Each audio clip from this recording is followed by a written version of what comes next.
The fluorescent lights of Murray's diner hummed their familiar tune, casting a pale glow over the worn linoleum floor. Emma Torres moved between tables with practiced efficiency, her sneakers squeaking softly against the checkered surface.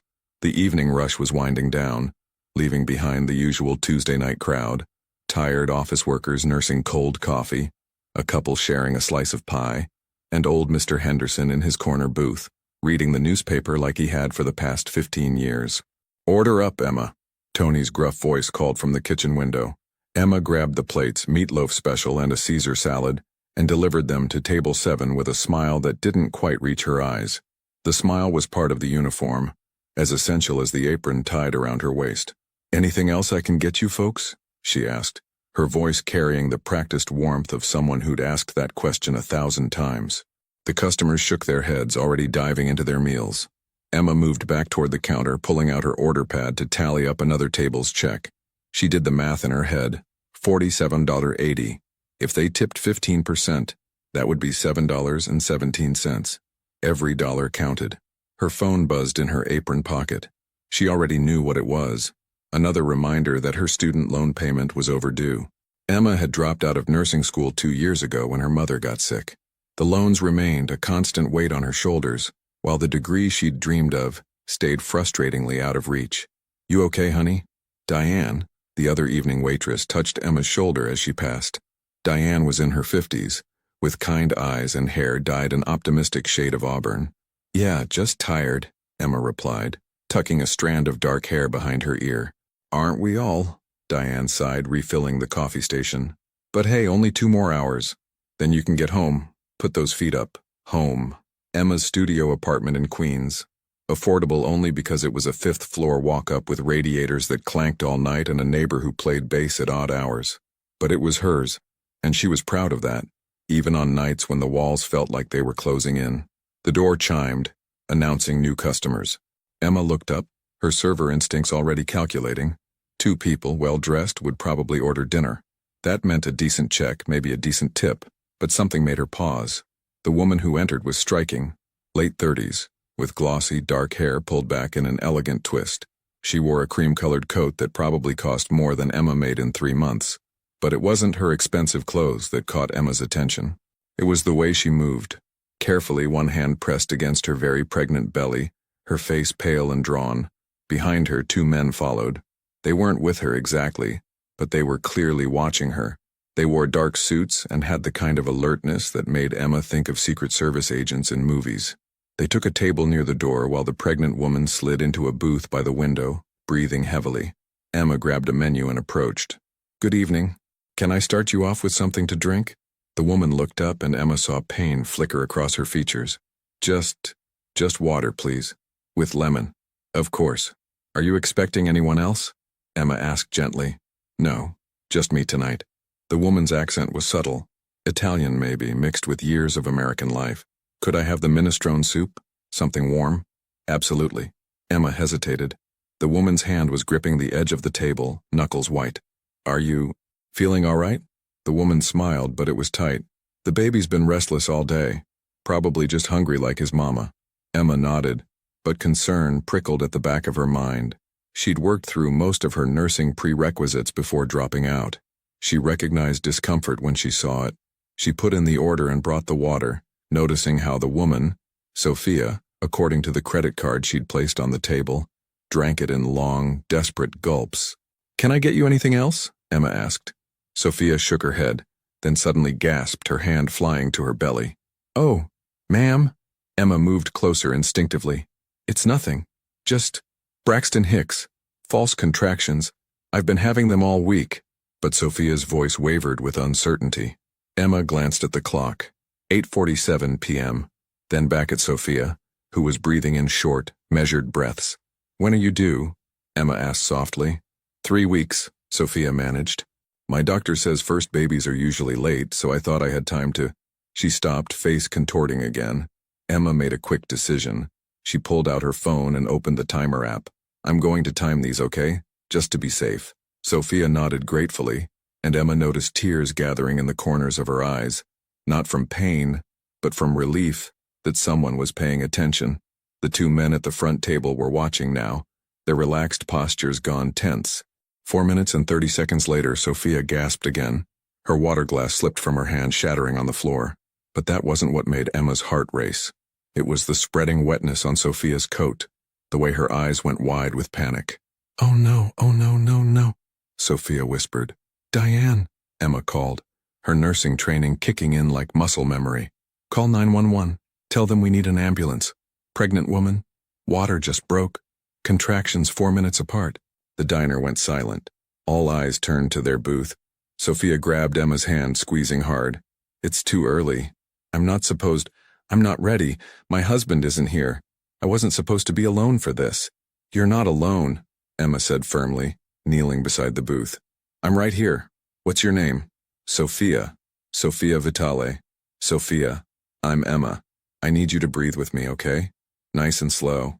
Emma demonstrated, and Sophia followed, her breathing evening out slightly. "That's perfect. You're doing great." One of the suited men approached, his face concerned but controlled.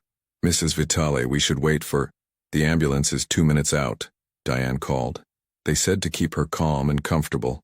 Sophia had another contraction, and this time she cried out, doubling over.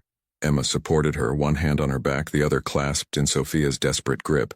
"I need to call my husband," Sophia panted. "Vincent, my phone." The man named Vincent already had his phone out, speaking in rapid, low tones. Emma caught fragments.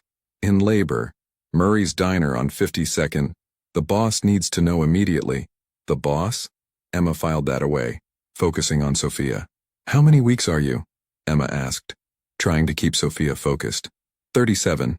Full term, technically, but Sophia's breath hitched. "I wanted everything perfect. The nursery isn't even finished." "Babies don't care about perfect nurseries," Emma said with a gentle smile. "They just want to meet their mama." The ambulance arrived in a blur of lights and efficient movement. 2 paramedics rushed in with a gurney and equipment. 37 weeks, water broke approximately 6 minutes ago. Contractions every 4 minutes, Emma reported crisply, falling back into clinical mode. She's alert and responsive, no obvious complications, but she's scared. The lead paramedic, a woman with gray streaks in her dark hair, looked at Emma with approval. "Medical training?" "Some," Emma said. "Incomplete." "Well, you did good. We'll take it from here." "No!" Sophia's hand shot out, grabbing Emma's wrist. "Please, come with me. I don't want to be alone." Emma looked at the paramedic, who shrugged. "If she wants you there, you can ride along. We need to move fast, though." "Emma, your shift," Diane started. "Go." Tony appeared from the kitchen, his gruff exterior cracking with concern. "We've got this. Go help her." Emma climbed into the ambulance, still wearing her apron. Sophia's hand locked around hers. Mount Sinai Hospital's emergency entrance blazed with light. The ambulance backed up to the bay and everything became movement and noise. Emma stayed close to Sophia as they wheeled her through automatic doors and down bright corridors. "Labor and delivery, 2nd floor," a nurse directed. In the elevator, Sophia had another contraction, squeezing Emma's hand so hard Emma felt her bones grind together. But she didn't pull away. "You're doing amazing," Emma murmured. "Just breathe through it." The labor and delivery ward was surprisingly calm.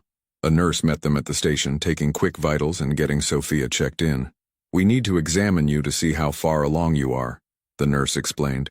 "Your friend can wait outside for just a moment." "No." Sophia's voice was sharp with fear. "She stays, please." The nurse looked at Emma questioningly. "I have medical training," Emma said quietly, "and she wants me here." "All right, but we're going to need information. Insurance, emergency contacts." "Vincent has everything," Sophia said. "My security, my associates, they're in the waiting room. They have my information." The nurse nodded and left to get what she needed. Emma helped Sophia change into a hospital gown, averting her eyes to give what privacy she could in the small room. "Why are you doing this?" Sophia asked suddenly. "You don't know me. You could have stayed at work." Emma paused, considering the question honestly. "When I was 19, my mom had a medical emergency. I was alone with her, terrified, and this nurse held my hand the whole time. She didn't have to. It wasn't her job, but she did it anyway." Emma met Sophia's eyes. "Sometimes we help because someone once helped us." Sophia's eyes filled with tears. "Thank you." The doctor arrived, Dr. Patel, according to her badge, and examined Sophia. Her face grew serious. "You're at 6 centimeters," she said. This baby is coming tonight, probably within the next few hours. Everything looks good, but we'll monitor you closely since you're 3 weeks early. Is the baby okay? Sophia asked, voice trembling. Heartbeat is strong and steady. 37 weeks is technically full term. Your baby should be just fine. Dr. Patel smiled reassuringly. Now, did you want an epidural for pain management? Sophia nodded frantically. Yes, please, yes. The next hour was a blur of medical procedures Emma half remembered from textbooks. The epidural helped, and Sophia's panic subsided into exhausted focus. Emma sat beside her, offering ice chips, adjusting pillows, and talking Sophia through each contraction. Tell me about you, Sophia said during a quiet moment. Distract me from all this. Emma laughed softly. I'm really not that interesting. I'm a waitress. I live in Queens. I watch too many cooking shows and can't actually cook. No family? My mom passed 2 years ago. Cancer. No siblings. Dad left when I was little. Emma surprised herself with her honesty. It's just me. Sophia's hand found Emma's again. Not tonight. Tonight you have me. At 11:34 p.m., Dr. Patel returned. All right, Sophia. You're at 10 centimeters. It's time to push. Emma started to step back, but Sophia held firm. Please stay. I need to see your face.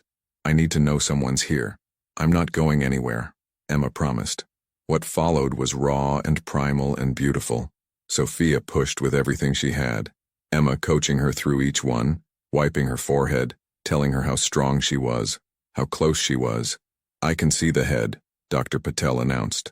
One more big push, Sophia. Sophia bore down, crying out with effort, and then a baby's cry filled the room, high and indignant and absolutely perfect. It's a boy. Dr. Patel laughed, lifting the tiny wailing infant. Sophia sobbed with relief and joy, and Emma found her own cheeks wet with tears. The nurses quickly cleaned and assessed the baby, then placed him on Sophia's chest, skin to skin. He's beautiful, Emma whispered, awed. Sophia gazed down at her son with an expression of such pure love that Emma had to look away, feeling like she was intruding on something sacred. 8 pounds, 2 ounces, a nurse announced. Excellent APGAR scores. He's perfect. Sophia looked up at Emma, tears streaming down her face. Thank you. Thank you for being here. I couldn't have done this without you. Yes, you could have, Emma said gently, but I'm honored I got to be here anyway. Bro. There was a commotion outside, raised voices, the stern tones of nurses insisting someone wait. The door opened. Emma had seen important men before, politicians on TV, businessmen in the diner, but she'd never felt the presence of someone the way she felt Marco Vitale enter that room. He was tall, dressed in a dark suit that looked like it cost more than Emma's car. His hair was black, shot through with silver at the temples, his face angular and handsome in a way that suggested both Italian heritage and hard years. But it was his eyes that stopped Emma cold, dark, intelligent, and carrying a weight of command that made everyone in the room instinctively straighten. Those eyes swept the room, taking in everything in a single glance. His wife in the hospital bed, the newborn baby in her arms, the medical staff, and Emma, still standing beside Sophia, still holding her hand. For a moment, nobody moved. Then Marco crossed to Sophia in 3 strides, his hard expression cracking. Sophia, I'm sorry. I came as fast as I could. Vincent said, he said it happened so fast. It did, Sophia said, voice hoarse from exertion, but soft with emotion. Meet your son, Marco. Marco looked down at the baby, and Emma watched something extraordinary happen. The cold command in his eyes melted away, replaced by wonder and fear and love so intense it was almost painful to witness. He's perfect, Marco breathed. Sophia, he's perfect. He is, Sophia agreed. Then she looked at Emma. Thanks to her, Marco's gaze snapped to Emma, and she felt pinned by the intensity of it. His expression shifted, calculating, assessing. Who are you? His voice was quiet but carried authority. Emma Torres, she managed. Your wife was at the diner where I work. I rode with her in the ambulance. She stayed with me through everything, Sophia added. The paramedics, the hospital, the birth. I asked her to stay and she did. Marco, she held my hand through it all. Something flickered in Marco's eyes. Surprise, maybe, or respect. He extended his hand to Emma. Marco Vitale, thank you for taking care of my wife. Emma shook his hand, noticing how his grip was firm but careful, as if he was very aware of his own strength. Anyone would have done the same. No, Marco said simply. They wouldn't have. The nurse cleared her throat diplomatically. Mr. Vitale, would you like to hold your son? Emma used the distraction to slip toward the door. She'd done what she needed to do. Sophia was safe, the baby was healthy, and the husband was here. It was time for her to return to her ordinary life. Emma, wait, Sophia called. Emma turned back. Will you visit me? Before I leave the hospital? Sophia asked. I'd like to see you again. To thank you properly. Emma hesitated. Everything about this situation screamed complexity. The suited men waiting outside, the way the hospital staff deferred to Marco, the tension in the room despite the happy occasion. But Sophia's eyes were hopeful, and Emma remembered being alone in a hospital once, wishing someone cared enough to visit. Sure, Emma said softly. I can do that. As she left the room, she felt Marco's gaze follow her, thoughtful and intense. In the hallway, Vincent intercepted her. Up close, he was imposing, broad-shouldered, with a scar above his left eyebrow and eyes that missed nothing. Miss Torres, he said, Mr. Vitale wanted me to ensure you have transportation home, and to give you this. He handed her an envelope. Emma opened it and felt her breath catch. Inside was $5,000 in crisp $100 bills. I can't accept this, she said immediately, trying to hand it back. You can and you will, Vincent said, not unkindly. Mrs. Vitale is very important to Mr. Vitale. You helped her when she needed it most. This is just a small token of appreciation. Emma stared at the money. It would cover her overdue loans and rent for 3 months. But accepting it felt like crossing a line she couldn't quite name. Please, Vincent added, and for the first time his stern expression softened slightly. You made a difference tonight. Let them thank you for it. Emma slowly tucked the envelope into her apron pocket, feeling its weight against her hip. Okay, thank you. The car outside will take you home. No arguments. Emma nodded, too tired and overwhelmed to protest. As she rode the elevator down, she realized her hands were trembling. Not from fear, but from the sudden certainty that everything had just changed. She just didn't know how much. Emma woke to her alarm at 6 a.m., her small apartment still dark. For a moment, she thought the previous night had been a dream. The pregnant woman, the hospital, the baby's first cry. Then she saw her waitress uniform draped over the chair, and the envelope on her nightstand. $5,000. She sat up slowly, her body aching from the tension of the night before. Through the thin walls she could hear her neighbor's morning routine, the shower running, footsteps, the eternal bass that seemed to pulse at all hours. Emma picked up the envelope, feeling its weight. This money could change things, really change things. She could pay off the most urgent debts, maybe even take a class or two, start inching back toward her nursing degree. But it felt strange. Not wrong exactly, just significant in a way she couldn't quite name. Her phone buzzed. An unknown number. Unknown. Good morning, Miss Torres. This is Vincent Russo, Mr. Vitale's associate. Mrs. Vitale would like to invite you to visit her at the hospital this afternoon. A car can collect you at 2 p.m. if that's convenient. Emma stared at the message. She'd promised Sophia she would visit, but seeing it in writing made it real, made it a choice she had to consciously make. She thought about Sophia's hand gripping hers, the fear in her eyes, the overwhelming relief when her baby was born healthy. Whatever else was happening, that moment had been real. Emma, 2 p.m. Works? Thank you. The response came immediately. Vincent, the car will be outside your building at 1:55 p.m. Please be ready. Emma glanced around her apartment, the peeling paint, the radiator that clanked, the single window that looked out onto an air shaft. How did Vincent know her address? She hadn't given it to anyone. The realization sent a small chill down her spine. Of course they knew. People like the Vitales, whoever they really were, probably knew everything. The car that arrived was a black Mercedes with tinted windows. The driver, a silent man in his 40s, opened the door for her without a word. Emma slid into the leather interior, feeling acutely aware of her Target jeans and second-hand jacket. Mount Sinai Hospital looked different in daylight, less urgent, more clinical. Vincent met her in the lobby, his imposing presence softened slightly by the morning light streaming through the windows. Miss Torres, he greeted her with a small nod. Mrs. Vitale is in a private suite on the 4th floor. She's been asking for you. They took the elevator in silence.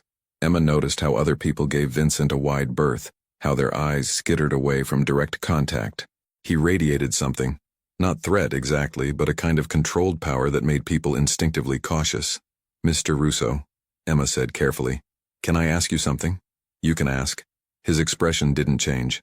What exactly does Mr. Vitale do? For work, I mean. Vincent studied her for a long moment. Mr. Vitale has business interests throughout the city. Import, export, real estate, restaurants. He's a very successful businessman. The way he said it made Emma certain there was more to the story. Much more. The elevator doors opened. Sophia's suite was nothing like the standard hospital rooms Emma remembered from her mother's illness. This was more like a hotel, spacious, with a separate sitting area, fresh flowers on every surface, and windows that overlooked Central Park. Sophia was sitting up in bed, the baby sleeping in a clear bassinet beside her. She looked tired but radiant, her hair loose around her shoulders, wearing a silk nightgown instead of a hospital gown. Emma, her face lit up. You came. I wasn't sure you would. I promised I would, Emma said, approaching the bed. How are you feeling? Sore, exhausted, completely overwhelmed. Sophia laughed softly. But happy, so happy. She gestured to the baby. Would you like to hold him? Emma's breath caught. Are you sure? Please. You were the first person besides me to see him. You should hold him. Carefully, Emma lifted the tiny bundle, supporting his head the way she'd learned in her pediatrics class years ago. He was warm and solid and perfect, his little face peaceful in sleep. Have you named him yet? Emma asked softly. Alessandro, Sophia said. After Marco's father, Alessandro Marco Vitale. It's a beautiful name. They sat in comfortable silence for a moment, Emma rocking gently, Sophia watching with an expression of contentment. Emma, Sophia said finally, I need to talk to you about something. About my husband. Emma's heart rate picked up. Okay. Marco is complicated. Sophia chose her words carefully. His businesses are legitimate, but the world he moves in can be difficult. Demanding. There are expectations, protocols, people who don't always have good intentions. I don't understand what this has to do with me, Emma said, though she was beginning to suspect. Last night, you helped me without hesitation. You didn't know who I was, what my life was like. You just saw someone who needed help. Sophia's eyes were intense. That kind of genuine kindness is rare in my world, Emma. Very rare. The door opened, and Marco entered, carrying a garment bag and a shopping bag from an expensive boutique. He stopped when he saw Emma holding his son. Miss Torres, he said, and Emma heard surprise in his voice. Thank you for coming. Emma, please, she said, suddenly uncomfortable with the formality. And it's no trouble. Marco set down his bags and approached, looking at his sleeping son with that same expression of wonder Emma had seen the night before. May I? Emma carefully transferred the baby to his father's arms. Marco held Alessandro with unexpected gentleness, his large hands cradling the infant with practiced care. Sophia told me you stayed for the entire delivery, Marco said, not looking away from his son. That takes courage and compassion. Those are qualities I value highly. Anyone would have done the same. Emma repeated the words from the night before, though they felt less true each time she said them. No, Marco said, finally meeting her eyes. They wouldn't, which is why I'd like to make you an offer. Emma's stomach tightened. What kind of offer? Sophia sat forward. I'm going to need help when I go home. With Alessandro, with recovering. I have nurses scheduled, of course, but I'd like someone I trust. Someone who understands what I went through. Someone who sees me as a person, not just as Marco Vitale's wife. I'm not a nurse, Emma said quickly. I didn't finish my training. You have enough training to help me, Sophia said. And more importantly, you have kindness. I need that right now more than I need medical expertise. The position would be well compensated, Marco added. $25,000 for the first month. We can discuss long-term arrangements if it works out for everyone. Emma felt the number hit her like a physical force. $25,000 for 1 month. That was more than she made in a year at the diner. That's an enormous amount of money, she managed. It's fair compensation for the value you'd provide, Marco said simply. You'd essentially be on call, living in our home, available to assist Sophia as needed, living in their home, with people who had drivers and bodyguards and enough money to make problems disappear. I need to think about it, Emma said, her voice steadier than she felt. Of course. Marco handed Alessandro back to Sophia. Take all the time you need. We'll be here for another 2 days before Sophia comes home. Emma left the hospital in a daze. The Mercedes drove her back to Queens, and she climbed the 5 flights to her apartment, her mind racing. $25,000. She pulled out her laptop and searched Marco Vitale, New York. The results were carefully curated. Photos of him at charity galas, mention of his restaurants and real estate holdings, a brief profile in a business magazine describing him as a self-made entrepreneur with old-world values. But there were gaps, careful omissions. And when she searched deeper, adding terms like investigation or allegations, she found articles that had been retracted, lawsuits that had been settled, whispers of connections that were never quite proven. Marco Vitale moved in shadows. That much was clear. Her phone rang. Tony from the diner. "Emma, thank God you answered. How's the pregnant lady? The baby okay?" "Both fine," Emma said, grateful for his concern. "It was a boy. Healthy. That's wonderful. Listen, are you coming in tonight? I've got you scheduled for the dinner shift." Emma looked around her apartment, the stack of unpaid bills on the counter, the refrigerator that was mostly empty, the acceptance letter from the community college she couldn't afford to act on. "Tony, I need to talk to you about my schedule. Something's come up." Over the next hour, she called her landlord about the lease, checked her bank account balance, $473, and made a list of pros and cons. Pros: life-changing money, helping someone who genuinely needed her experience that could help her return to nursing, a chance to save, to build something. Cons: moving into a world she didn't understand, working for people who might be dangerous, losing her independence, the possibility of seeing things she couldn't ignore. Her phone buzzed again. "Vincent. Vincent. Miss Torres, Mr. and Mrs. Vitale wanted you to know there's no pressure regarding their offer. However, they hope you'll at least visit their home before deciding.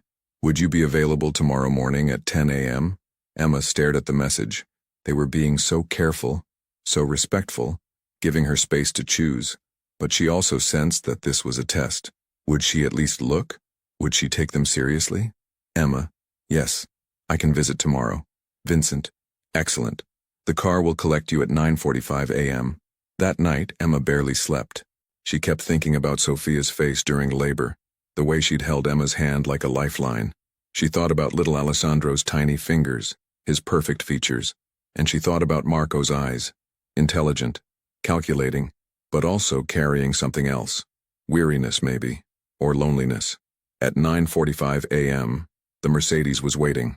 The Vitale home was in Alpine, New Jersey, across the George Washington Bridge, up winding roads that led to estates hidden behind gates and walls.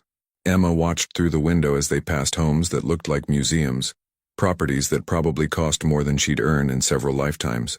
The car turned through wrought iron gates that opened automatically.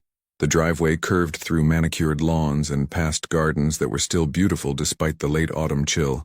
The house itself was stunning, a modern interpretation of Italian architecture, all clean lines and warm stone, with windows that caught the morning light. Vincent met her at the entrance, flanked by 2 other men who nodded respectfully as Emma passed. "Mrs. Vitale is in the sunroom," Vincent said, leading Emma through the foyer. Emma tried not to stare, but it was impossible. The interior was breathtaking. Marble floors, artwork that looked museum quality, furniture that was clearly custom-made. But despite the obvious wealth, it didn't feel cold. There were personal touches. Photos on side tables, fresh flowers, a child's toy left on a chair as if someone had just been playing. The sunroom faced the back garden, all windows and light. Sophia sat in a comfortable chair, Alessandro sleeping in her arms. She looked up and smiled when Emma entered. "Welcome to our home," Sophia said warmly. "What do you think?" "It's beautiful," Emma said honestly. "It feels like a home, not just a house. That's the nicest compliment you could give me." "I tried very hard to make it that way." Sophia gestured to the chair across from her. "Sit, please, I want to show you something." Emma sat, and Sophia carefully passed her a folder. "This is the nursery schedule, the feeding routine, the pediatrician's information. Everything is organized, color-coded. The night nurses will handle most of the overnight care, but I'd like you to be available during the day to help me learn, to be a second set of hands." Emma flipped through the folder. It was immaculately organized, almost obsessively so. "You'd have your own suite, bedroom, bathroom, sitting area," Sophia continued. "Complete privacy when you're off duty. We have a chef who prepares meals, but you're welcome to use the kitchen anytime. There's a gym, a library, a pool, everything is available to you." "Sophia, why me?" Emma asked suddenly.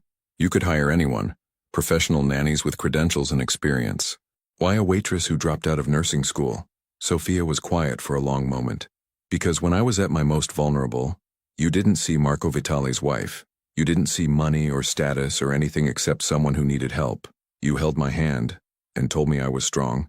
You made me feel like I mattered as a person, not as a role. Her eyes filled with tears. Do you know how rare that is? In my world, everyone wants something. Everyone has an angle. But you just cared. I need that right now, Emma. I need someone real. Emma felt her own throat tighten. What does your husband think? Really? Marco trusts my judgment, and he's grateful to you, more than you know. He doesn't trust easily, but when he does, he's loyal. Sophia paused. He would never put me or Alessandro in danger. If you're here, it means you're safe. The door opened, and Marco entered, dressed casually in dark slacks and a sweater. He looked different than he had at the hospital. More relaxed, more human. Miss Torres, he greeted her. Has Sophia given you the tour? Not yet, Sophia said. I was hoping you could show Emma around. Let her see where she'd be staying. Marco nodded. Of course, Emma, would you come with me? Marco led Emma through the house, pointing out rooms with brief explanations. His office, off limits and less specifically invited. The kitchen, where a woman named Rosa was preparing lunch and greeted Emma with warm enthusiasm. The library, filled with books in multiple languages. Finally, they reached the guest wing. Marco opened a door to reveal a suite that was bigger than Emma's entire apartment. The bedroom had a king-size bed with a view of the garden. The bathroom was spa-like, with a soaking tub and rainfall shower. The sitting room had a couch, a desk, and its own small balcony. This would be yours, Marco said. We respect privacy here. When this door is closed, no one enters without your permission. It's incredible, Emma said softly. Marco walked to the window, looking out at the grounds. I want you to understand something, Emma. My world is complicated. I've built something significant, but maintaining it requires difficult choices. People see the results, the homes, the success, but they don't see what it takes to protect it. Emma's heart beat faster. This was the warning, the acknowledgement of what she'd suspected. I would never ask you to be involved in my business, Marco continued. Your responsibility would be solely to Sophia and Alessandro, but you would be living in this house, and you would see things, hear things, meet people who might make you uncomfortable. What kind of people? Emma asked, needing to hear him say it. Associates, business partners, people who solve problems for me. He turned to face her. I won't lie to you. My life has risks, but my family is separate from that. This house, Sophia, Alessandro, they're sacred to me. I protect them absolutely. And if I worked here, would I be safe? You would be under my protection, Marco said, and there was steel in his voice. That means something in the city. No one would touch you, no one would threaten you, you would be family in the way that matters. Emma processed this. He was being honest in his way, not telling her everything but not lying either. Why are you telling me this? She asked. Because Vincent thinks you're too naive, too innocent for this world. He thinks you'll see something that scares you and run. Marco's dark eyes held hers. I think you're stronger than that. You didn't run when Sophia went into labor. You didn't panic. You did what needed to be done. That's the kind of person I want around my family. I need time, Emma said. A day to think about everything. Take 2, Marco said. But Emma, once you enter this house as part of our household, there are things you'll know, things you'll be trusted with. That's not something we take lightly. The implication was clear. This wasn't a job she could quit after a week. This was a commitment. Vincent appeared at the door. Boss, you have a call. Marco nodded, then looked back at Emma. Vincent will drive you home. Think carefully. We'll wait for your answer. That night, Emma sat at her tiny kitchen table with a cup of tea, staring at her phone. She'd pulled up the text thread with Vincent, her thumb hovering over the keyboard. The rational part of her brain screamed warnings. This was dangerous. This was crazy. These were people who lived in a world where words like protection and associates had meaning she couldn't fully grasp. But another part of her, the part that had held Sophia's hand through childbirth, the part that had seen Marco's face when he looked at his son, saw something different. She saw people who, despite their complications, cared about family, who needed help, just like anyone else. And she thought about her own life, the endless shifts at the diner, the bills that never stopped coming, the dream of nursing school that got further away every month. This money could change everything, could give her options, a future. Her phone rang. Unknown number, but she answered anyway. Emma, It's Sophia. Hi, Emma said, surprised. Is everything okay? Everything's fine. Alessandro just fell asleep after eating like a champion. Sophia's voice was warm, tired. I wanted to call you myself without Marco or Vincent hovering, to talk to you honestly. Okay. I know what you're thinking. I know how this must look. The money, the house, the careful way everyone talks. You're wondering if you can trust us. Can I? Emma asked bluntly. Yes, Sophia said without hesitation. But not because we're perfect people or because our world is simple. You can trust us because we need you genuinely, not for some ulterior motive. I need you, Emma. I'm scared and overwhelmed, and I need someone who will treat me like a person, not like something fragile that might break. Emma heard the raw honesty in her voice. Marco has his business, Sophia continued. I don't ask questions about it. I focus on our home, our family. That's the arrangement we've had for 8 years, but with Alessandro, I need more support. I need a friend. I know that's a lot to ask from an employee, but it's not, Emma interrupted softly. I understand what you're asking for. So you'll consider it? Really consider it? Emma looked around her apartment one more time. The peeling paint, the stack of bills, the life that felt like it was slowly closing in on her. Yes, she said, I'll consider it. They talked for another 20 minutes about Alessandro, about Sophia's recovery, about small, normal things that made Emma feel like this could work, like she could be part of this strange household and still be herself. After they hung up, Emma pulled out her laptop and drafted a message to Vincent. Emma, I'd like to accept the position. When would you like me to start? The response came within minutes. Vincent, Mrs. Vitale will be very pleased. We can help you pack and move this weekend. Welcome to the family, Miss Torres. Emma sat back, her heart racing. She'd just crossed a line, stepped through a doorway she couldn't see beyond. But as she looked at the photo on her phone, a picture of her mother smiling from before she got sick, she thought about what her mom had always said. Sometimes the scariest choices lead to the best adventures. Emma hoped she was right. Saturday morning arrived too quickly. Emma had spent 2 days packing her modest belongings, calling Tony to officially quit the diner and saying goodbye to her tiny apartment. Diane had cried, making Emma promise to call. Tony had grumbled but hugged her fiercely, slipping an extra $100 into her hand, for emergencies. The moving van that arrived wasn't what Emma expected. It was small, professional, and the 2 men who helped her were courteous and efficient. Everything she owned fit in less than an hour. Vincent met her at the Vitale house, directing the movers to her suite. Rosa appeared with fresh linens and towels, chattering warmly in accented English about how nice it would be to have another young woman in the house. Mrs. Sophia, she gets lonely, Rosa confided. Mr. Marco, he works so much. Is good you're here. Emma unpacked slowly, hanging her modest wardrobe in a closet bigger than her old bedroom. Someone had left fresh flowers on the dresser, white roses with a card in Sophia's handwriting. Welcome home. A knock at the door.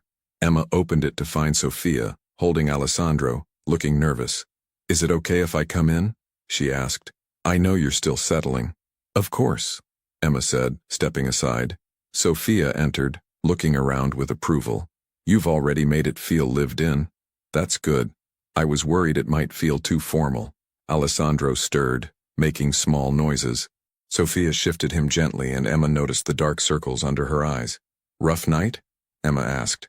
He's eating every 2 hours. The night nurse helps, but... Sophia trailed off. I want to do it myself. I want to be a good mother. You are a good mother, Emma said firmly. But even good mothers need sleep. That's why I'm here. Sophia's eyes filled with grateful tears. Thank you. For coming. For giving us a chance. Over the next few hours, Emma began to understand her new routine. Sophia showed her how Alessandro liked to be held, his feeding schedule, the way he settled best when someone walked with him. They worked in comfortable synchronicity, Emma anticipating needs before Sophia had to ask. Marco appeared briefly in the afternoon, observing from the doorway. Emma felt his gaze but didn't let it make her nervous. When Alessandro started crying, she picked him up confidently, rocking him and singing softly, a lullaby her mother had sung to her. The baby settled almost immediately. When Emma looked up, Marco was watching her with an expression she couldn't quite read. You're a natural, he said quietly. I just remember what worked when I used to babysit, Emma replied. It's more than that. Marco stepped into the room. You're calm, confident. Alessandro responds to that. Vincent appeared at the door. Boss? They're ready for you in your office. Marco nodded, but before leaving he looked at Emma. Thank you for being here. It matters more than you know. After he left, Sophia said softly, he doesn't give compliments easily. You've made an impression. Emma's first week passed in a blur of adjustment. She learned the household rhythms. Marco leaving early for meetings, returning late. Vincent's constant presence, professional but increasingly warm. The rotation of other staff who treated her with polite curiosity. She also noticed things she wasn't supposed to notice. Quiet conversations that ended when she entered rooms. Phone calls Marco took in his office with the door closed. Men who visited at odd hours, dressed expensively, speaking in low tones. Emma kept her head down and focused on Sophia and Alessandro. That was her job. That was why she was here. Then came Wednesday afternoon. Emma was in the nursery with Alessandro, changing his diaper while Sophia napped. The baby was cooing happily, his tiny hands grabbing at her fingers. Through the window, Emma could see the gardens, peaceful and perfect. Suddenly there was shouting downstairs. Loud, angry voices. Then a crash. Something breaking. Alessandro started crying, startled by the noise. Emma's heart raced. Should she stay here? Check on Sophia? Find out what was happening? The door to the nursery burst open. Vincent stood there, his face tense. Stay here, he ordered. Lock the door after me. Don't open it for anyone except me or Mr. Vitale. What's happening? Emma asked, holding Alessandro close. Unexpected visitors, just stay here and keep the baby quiet. He left, and Emma immediately locked the door. She could hear more shouting, footsteps running. Her nursing training kicked in. Assess, prioritize, protect. Alessandro was crying harder now, feeding off her tension. Emma forced herself to breathe slowly, rocking him gently. It's okay, sweet boy, she murmured. We're safe. I've got you. She moved to the corner of the room furthest from the door, sitting on the floor with Alessandro cradled against her chest. If anyone tried to come in, they'd have to get through her first. The shouting continued for what felt like hours, but was probably only minutes. Then silence. Heavy, ominous silence. Emma's phone buzzed. Vincent, it's over. You can unlock the door. Emma's hands were shaking as she stood, still holding Alessandro. She opened the door to find Vincent standing there, his suit jacket slightly askew, a bruise forming on his jaw. Are you and the baby okay? He asked immediately. We're fine. What happened? Business dispute. Some people who don't understand boundaries. His eyes were hard. Is Mrs. Vitale? I'm here. Sophia appeared, pale but composed. I heard the commotion. Emma, is Alessandro? He's perfect, Emma said, passing the now calm baby to his mother. Just startled. Marco appeared behind Sophia, and Emma's breath caught. His knuckles were scraped, his expression darker than she'd ever seen it. Everyone in the main living room. Now, he said, his voice leaving no room for argument. They gathered, Marco, Sophia, Vincent, Emma, Rosa, and the other household staff. Marco stood at the center, his presence commanding absolute attention. What happened today cannot happen again, he said, his voice controlled but carrying an edge of controlled intensity. Our home is meant to be separate from business matters.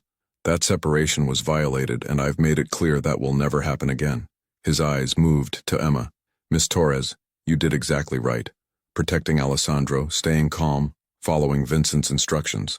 That's what I need from everyone in this household.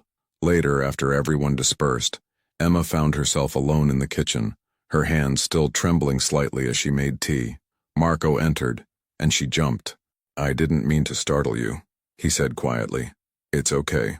I'm just processing. Marco poured himself a glass of water, and they stood in silence for a moment. Are you going to quit? He asked finally. Emma considered the question honestly. No, but I need to understand something. Is this what happened today? Is that normal? No, Marco said firmly. Today was an exception, a serious breach. It won't happen again. But it could, Emma said. That's what you're not saying. This life, these risks, they're always there. Yes, Marco admitted. They are, which is why I respect what you did today. You protected my son without hesitation. You didn't panic. You did what needed to be done. He turned to face her fully. You're stronger than you think, Emma Torres. But if you want to leave, I'll understand. We'll pay you for the full month regardless. Emma thought about Alessandro's small weight in her arms, his trust that she would keep him safe. She thought about Sophia's friendship, the way they laughed together over middle-of-the-night feedings. She thought about Marco himself, complicated, dangerous, but utterly devoted to his family. "I'm not leaving," she said, "but I need you to promise me something." "What?" "That you'll do everything in your power to keep business away from this house. I'm here for Sofia and Alessandro, not for anything else." "You have my word," Marco said, and something in his eyes made her believe him. As Emma walked back to her suite that night, she realized that the woman who'd climbed 5 flights to a tiny apartment in Queens felt like a different person. That life, with its simple problems and limited horizons, was gone. She'd crossed the threshold into a new world, and there was no going back. Winter had settled over New Jersey with quiet determination. Emma stood at the nursery window, watching snow fall over the Vitale estate gardens, Alessandro sleeping peacefully in her arms. 3 months. It felt like both a lifetime and a single breath. The baby had grown from a fragile newborn into a robust infant with his father's dark eyes and his mother's gentle smile. Emma had been there for every milestone, his first real smile, the first time he slept through the night, the way he now recognized her voice and reached for her. She'd also grown into her role in ways she hadn't anticipated. The guest suite felt like home. Rosa's cooking had become familiar comfort. Even Vincent had softened, occasionally sharing dry jokes during his morning security checks. But comfort came with complexity. Emma had learned to recognize the signs. When Marco had difficult meetings, his jaw would tighten in a particular way. When business concerns were pressing, certain men would arrive at odd hours, their expensive cars lining the circular drive. Vincent would coordinate movements with silent efficiency, and the household would shift into a mode Emma had learned to call careful. She'd witnessed phone conversations conducted in rapid Italian. She'd seen men arrive with briefcases that were never opened in her presence.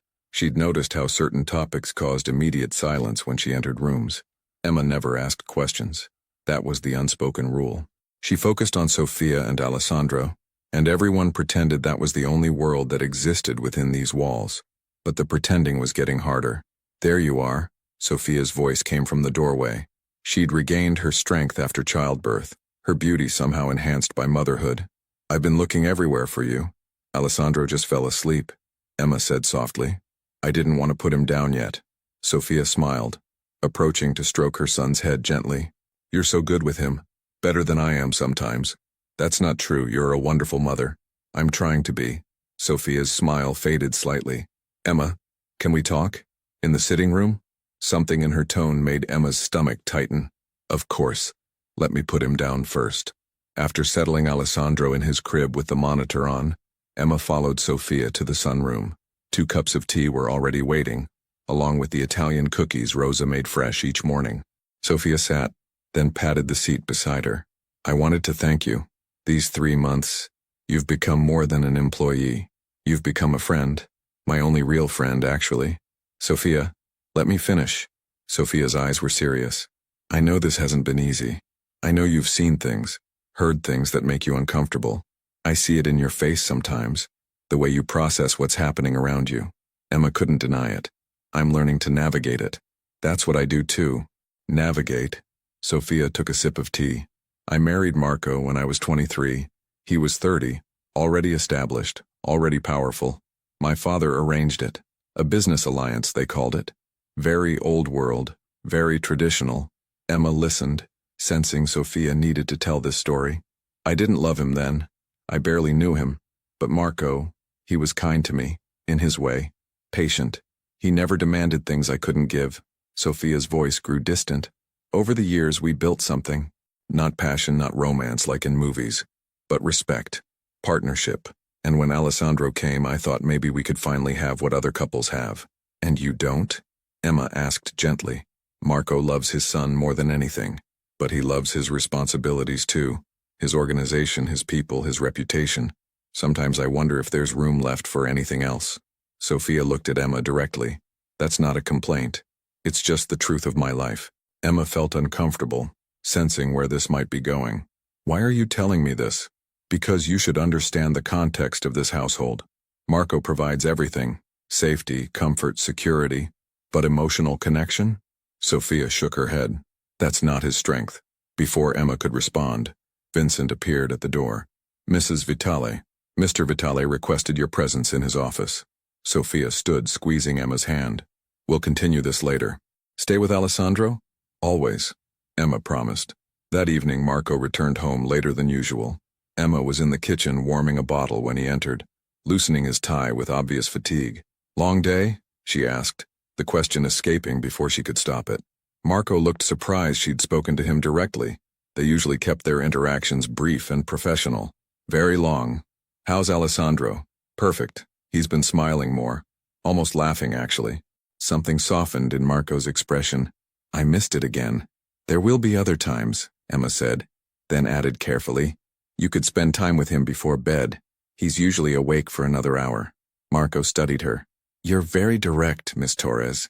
Not many people speak to me that way. Should I not? Emma felt suddenly uncertain about the boundaries. No, it's refreshing. Marco moved to pour himself a drink from the sidebar. Everyone else tells me what they think I want to hear. You tell me what you think I need to hear. There's a difference. I just think Alessandro should see his father more. That's all. You're right. Marco set down his glass. Show me. Show me what he's learned. Emma led him upstairs to the nursery, where Alessandro was lying on his playmat, batting at hanging toys. When Marco knelt beside him, the baby's face lit up with recognition. Papa, Sophia had been teaching him. Not words yet, but recognition. Marco's entire demeanor transformed. The hard businessman disappeared, replaced by a father utterly captivated by his son. He made silly faces, spoke in soft Italian, and when Alessandro grabbed his finger and held on, Emma saw moisture in Marco's eyes. He's getting so strong, Marco said quietly. He is. He takes after you. Marco looked up at her. Thank you, Emma, for caring for him, for caring about him. It matters.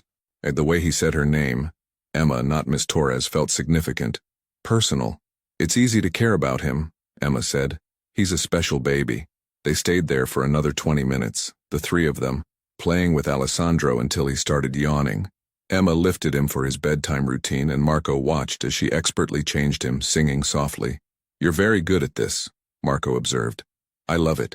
This was why I wanted to be a nurse, to help people, to care for them. You still could go back to school, I mean. We could arrange your schedule. Marco, Sophia's voice came from the doorway, sharp and cold. I need to speak with Emma. Privately. Marco looked between them, sensing tension. Of course. I'll say goodnight to Alessandro. Emma handed the baby to his father and followed Sophia to the hallway, her heart pounding. Sophia led her to Emma's suite and closed the door firmly. When she turned, her expression was controlled but her eyes blazed. How long? Sophia asked quietly. How long what? Don't play games with me, Emma. I see how he looks at you. How you look at him. Sophia's voice trembled. I trusted you. I brought you into my home, made you part of my family, and you. Nothing has happened, Emma said firmly. Sophia, I swear to you nothing has happened. We haven't crossed any lines. But you want to. It wasn't a question. Emma felt tears sting her eyes. I don't want to feel this way. I've tried not to. But spending time with you both, seeing him with Alessandro, seeing the man behind all the business and complexity, you think you know him? Sophia laughed bitterly. You've seen 3 months of carefully controlled interactions. You don't know what he's capable of, the decisions he makes, the things he's done to build this empire. You're right, Emma admitted. I don't know everything, but I know he loves his son. I know he treats you with respect. And I know I would never act on these feelings. Sophia, you're my friend. I would never betray you. Sophia sank onto the couch, her anger deflating into exhaustion. I'm not angry at you. Not really. I'm angry at myself for not seeing this coming, for thinking I could have something simple and good in this complicated life. Emma sat beside her carefully. I can leave. If my being here is painful for you, I'll go. Today. No. Sophia's response was immediate. No, that's not what I want either. They sat in silence for a long moment. Finally, Sophia spoke again, her voice barely audible. I told you I don't love Marco. Not the way wives should love husbands. We have respect, partnership, but not passion, not connection. She looked at Emma. What Marco and I have, it works because we both accept what it is, and what it isn't. I don't understand, Emma said carefully. Marco married me because it was expected, because I came from the right family, had the right connections. I married him for security, for safety in a world that's dangerous for women alone. Sophia's honesty was painful. We gave each other what we needed, and we made Alessandro. who I love more than anything. But romantic love, that was never part of our arrangement. Emma processed this. So you're saying, I'm saying our marriage is complicated, and maybe I've been unfair to both of you, pretending it's something it's not. Sophia stood, moving to the window. But Emma, you need to understand something. If you pursue this, if something develops between you and Marco, you're choosing his world. All of it. The danger, the scrutiny, the impossible choices. I'm not pursuing anything, Emma insisted. But you're not closing the door either, Sophia observed. I can see it, and so can Vincent, which means it's only a matter of time before others notice too. A chill ran down Emma's spine. What does that mean? It means you become a factor, someone competitors might use, someone who represents potential weakness. Sophia turned to face her. It means you go from invisible staff to someone who matters. And in Marco's world, mattering can be dangerous. The next morning, Emma found Vincent waiting outside her suite. His expression was neutral, but his presence was clearly intentional. Miss Torres, walk with me. It wasn't a request. Emma followed him through the gardens where the fresh snow crunched under their feet, far enough from the house that they couldn't be overheard. You're smart, Vincent said without preamble. Observant. So you've noticed things, patterns. I don't ask questions, Emma said carefully. No, you don't. That's wise. Vincent stopped, turning to face her. But I'm going to tell you something anyway because I think you need to hear it. Mr. Vitale is not an ordinary businessman. The decisions he makes affect hundreds of people. His reputation is his greatest asset. Any perceived weakness, any vulnerability gets exploited. I understand. Do you? Vincent's gaze was intense. There are people, competitors, rivals, who watch this house, who notice changes in routine, new faces, shifts in the boss's attention. 3 months ago you were nobody, just temporary help. Now you're part of the household. People notice that. Emma's stomach nodded. I'm just helping with the baby. You're more than that now. To Mrs. Vitale, you're a friend. To Alessandro, you're essential. And to Mr. Vitale, Vincent paused. He trusts you, that's rare and noticeable. What are you saying? I'm saying be careful. There are situations developing, business situations, that could become complicated. We've had inquiries, people asking about the household, about new staff, about vulnerabilities. Vincent's expression hardened. I've managed to deflect them so far, but if you become more visible, if you matter more, that becomes harder. Emma understood the subtext. You want me to leave. I want you to be realistic about what staying means. Vincent's voice softened slightly. You seem like a good person, Emma. You genuinely care about this family. But caring isn't always enough. Sometimes it just makes you a target. Does Marco know about these inquiries? He knows everything. But he's also distracted lately, making decisions with his heart instead of his head. Vincent met her eyes. That's dangerous. For everyone. After Vincent left, Emma stood in the snow, shivering. Not from cold, but from the weight of understanding. She'd thought the incident 3 months ago was an aberration, but it wasn't. Danger was always there, hovering at the edges, waiting for an opportunity. That afternoon, Emma was in the upstairs hallway when she heard voices from Marco's study. The door was slightly ajar and she paused, not meaning to eavesdrop, but unable to help overhearing. The Castellano family is making moves, an unfamiliar voice said. They're testing boundaries, seeing where we're weak. We're not weak, Marco's voice hard and cold. They think we are. The domestic situation, the baby, the changes in security protocols. They interpret it as distraction. My family is not a weakness. I'm not saying it is, boss. I'm saying that's how they see it. And they're planning something. My sources indicate they're looking for leverage. Emma's blood ran cold. Leverage. Like Sophia, like Alessandro, like her. Increase security around the house, Marco ordered. I want eyes on every entrance, every approach, and find out exactly what Castellano is planning. I want details, not rumors. There's something else. A pause. The new girl, the one helping with the baby. There's been talk. What kind of talk? Marco's voice dropped to a dangerous level. Just questions. Who she is, where she came from, why she's here. Castellano's people have been asking around her old neighborhood, the diner where she worked. They're building a profile. Emma's heart hammered. They were investigating her. These rivals, these dangerous people, were looking into her life. Handle it, Marco said tersely. Make it clear that anyone who approaches her, anyone who threatens her, answers to me personally. Boss, with respect, Maybe it would be easier if... No. The finality in Marco's voice was absolute. She stays. She's under my protection. Make that known. Emma backed away quietly, her mind racing. She needed to process this, to understand what it meant. But before she could reach her suite, Sophia intercepted her. You heard, Sophia said, reading Emma's expression. I didn't mean to. It's okay. You should know what's happening. Sophia guided her into the sitting room. The Castellanos have been competitors of Marco's family for generations. Right now there's a territory dispute. Business matters that I don't fully understand. But they're looking for advantages. And they think I'm an advantage? They think you matter to Marco, which means you could be used to influence him. Sophia's expression was grave. Emma, this is what I meant. This is the reality of this world. What should I do? Stay close to the house. Don't go anywhere alone. Let Vincent's security do their job. Sophia gripped Emma's hands. And decide, really decide, if you want to be part of this. Because once you're in, once you're marked as important to this family, there's no going back to your old life. That night, Emma couldn't sleep. She stood on her balcony despite the cold, watching the security patrol the grounds. There were more of them now, she noticed. Vincent wasn't taking chances. Her phone buzzed. A text from an unknown number. Unknown. Your mother was a good woman.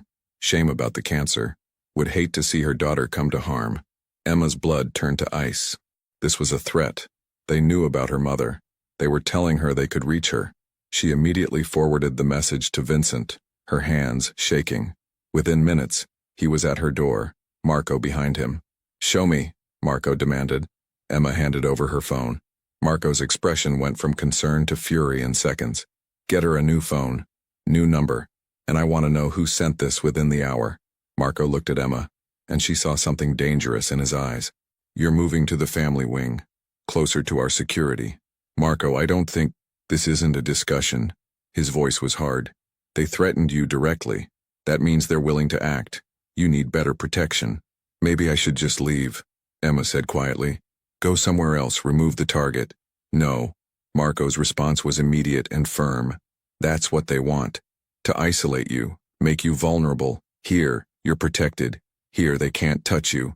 Sophia appeared, wrapped in a robe holding Alessandro. What's happened? Marco showed her the message. Sophia's face went pale, then hardened with resolve. Emma's right. If she's the target, maybe. She stays, Marco said. Under my protection. That's final. Something passed between Marco and Sophia. An entire conversation in a glance. Finally, Sophia nodded. Then she moves to the guest room next to the nursery. That way she's close to Alessandro, and we can all watch over each other. Over the next hour, Vincent supervised Emma's move to the new room. It was smaller than her suite, but somehow felt safer, nestled in the heart of the family wing. She could hear Alessandro's soft breathing through the baby monitor, could hear Sophia and Marco in their room down the hall. Marco appeared at her door as she finished unpacking. I'm sorry, he said quietly. This is my fault. I should have been more careful. How is this your fault? Because I let them see that you matter. Marco stepped into the room. I should have kept more distance, maintained the appearance that you're just staff. But I didn't. And now they know. Know what? Marco looked at her for a long moment. That I care about you.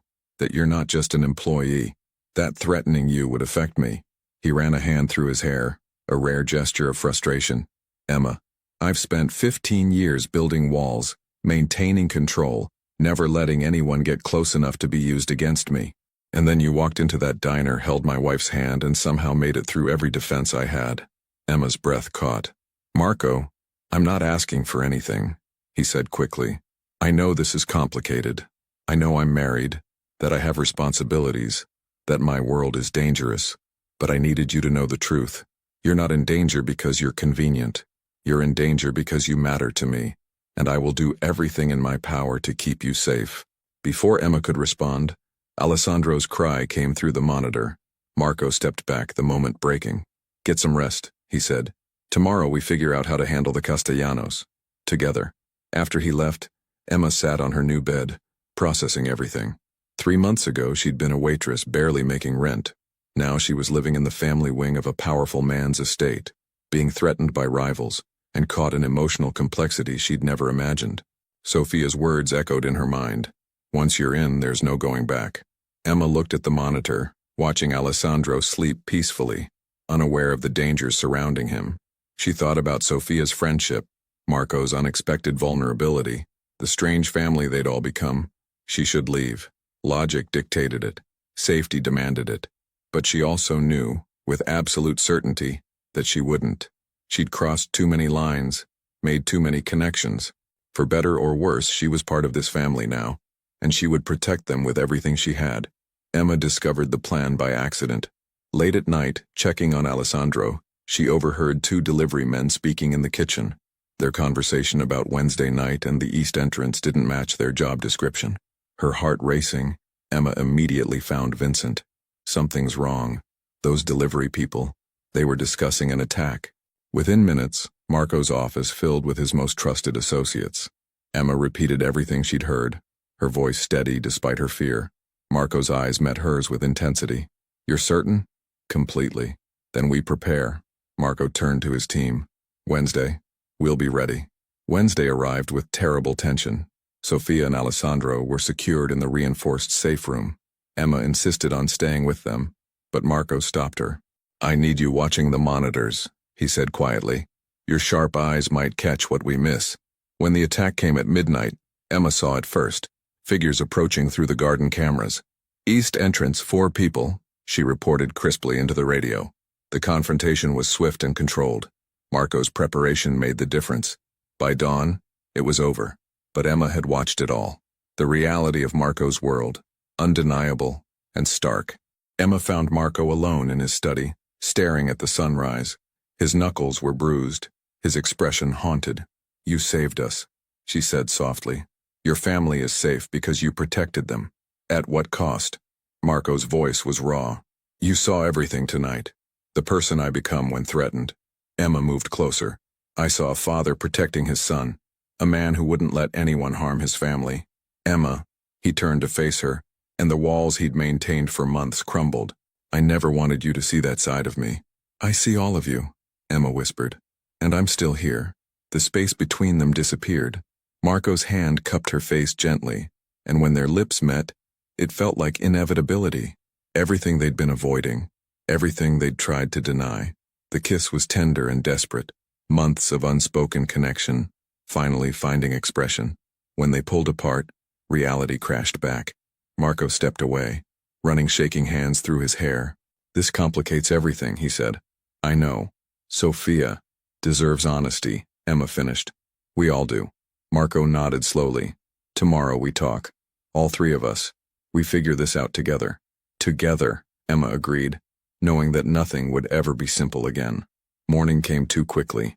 Sophia, Marco, and Emma sat in the sunroom, Alessandro sleeping peacefully nearby. The silence was heavy with unspoken truths. "I know," Sophia said finally, her voice calm. "I've known for weeks that something was growing between you two." Emma's throat tightened. "Sophia, I'm so sorry. Don't apologize for feeling." Sophia's eyes were sad but clear. "Marco and I, we've had a partnership, not a romance. We built a life together, had a beautiful son, but we were never in love." "Not really." Marco reached for Sophia's hand. "You deserve more than I could give you." "We both do," Sophia agreed, "which is why I've been thinking about this carefully." She looked between them. "I want a separation. Not contentious, not public.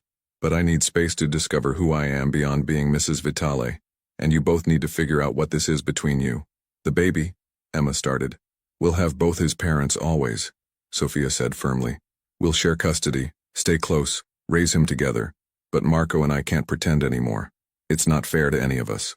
3 months later, the situation had stabilized in unexpected ways. The Castellano family, seeing Marco's effective response to their attack, proposed a truce.